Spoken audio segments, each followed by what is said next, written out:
Hey guys! Welcome to the adventures. So last week I told you that we got some treats and I had some interviews.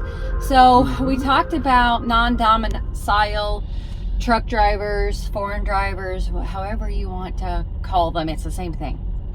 And I had mentioned, I think I had mentioned in my video, but I had definitely mentioned it in some of the interviews that I've done lately about how I see there is a resolution that truck drivers have been asking for some good time.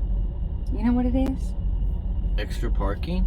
Extra parking, that's right. And so I did due diligence and I have been taking video footage to prove to you guys I'm not just saying this. We have actual footage and facts that we can support this. Okay.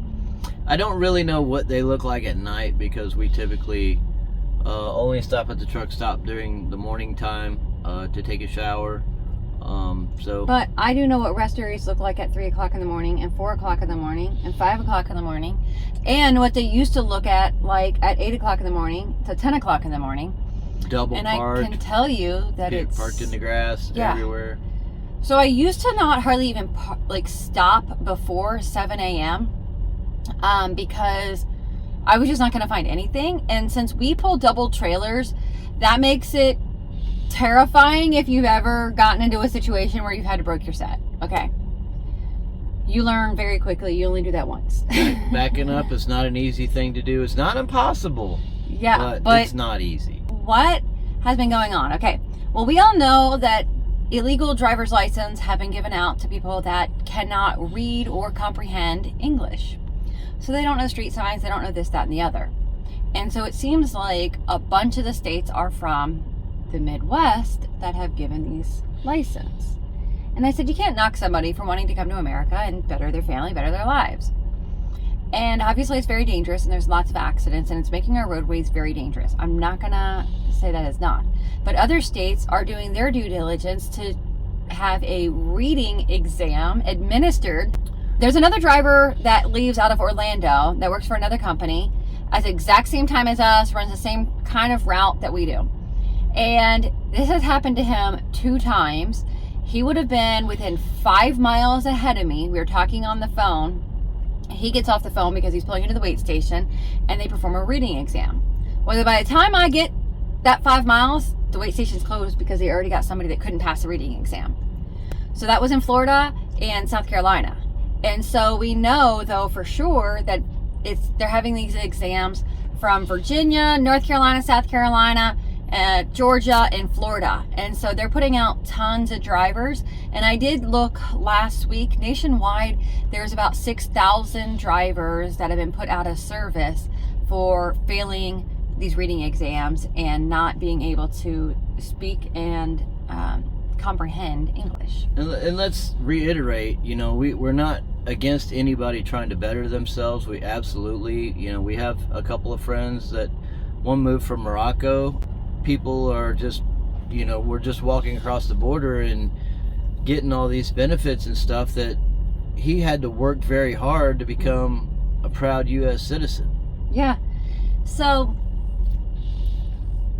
we just want to also keep the roadways safe. Like, it's not fun when somebody almost takes you out. Like, if you've been on the road for any amount of time, it's happened to you. You know exactly what we're talking about.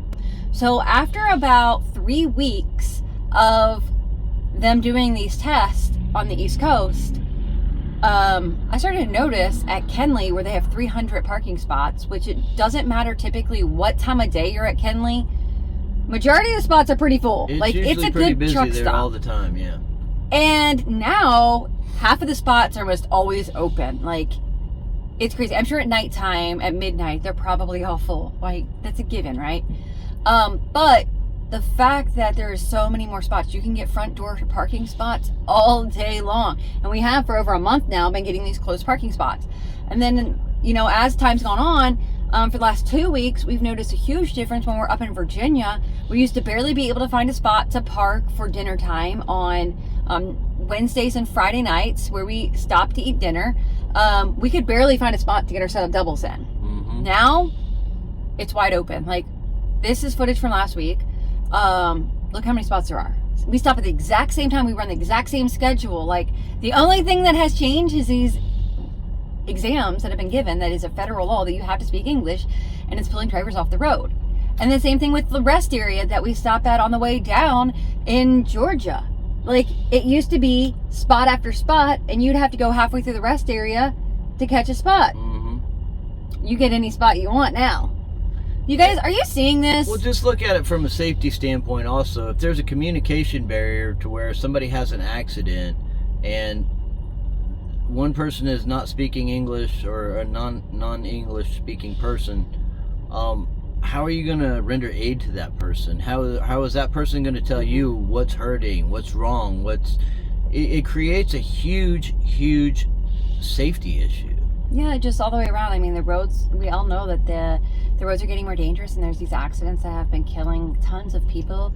And, you know, but this one's super focused on, like, that we've seen a impact, and that was a number 2 complaint with truckers that was published. Over 10,000 truck drivers were interviewed, and the Washington Post and I think Freight Waves and other articles had made an article over this. And the number 2 complaint was that there was parking issues. So have you seen an increase in parking? I have. I have. So we drive on 95 from Maryland to Florida, and then on I-4. So we've definitely seen it in all of the states, but we want to know your opinion. Weigh in, comment below, and I'm also going to do like an Instagram poll, so that way it makes it easy. And we want to gather this information. So if you've seen an increase, where are you seeing it? And maybe you haven't seen an increase. We do know that it has been commonly in the top 10 concerns about truckers, and this time it has ranked number 2. So is that still the case?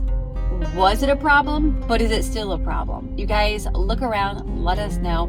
Then I'm going to call KC with this information and see if we can get a show topic going on it to kind of debunk and kind of bring some joy to the trucking industry. Is there some right? other factors outside of drivers being put out of service that's causing empty spaces? There's been a few big companies that have gone out of business in recent months. Is that affecting it, do you think, or let us know? Yeah, less drivers on the road. You guys, make sure you comment below, but make sure you stay safe and enjoy the adventures. Bye.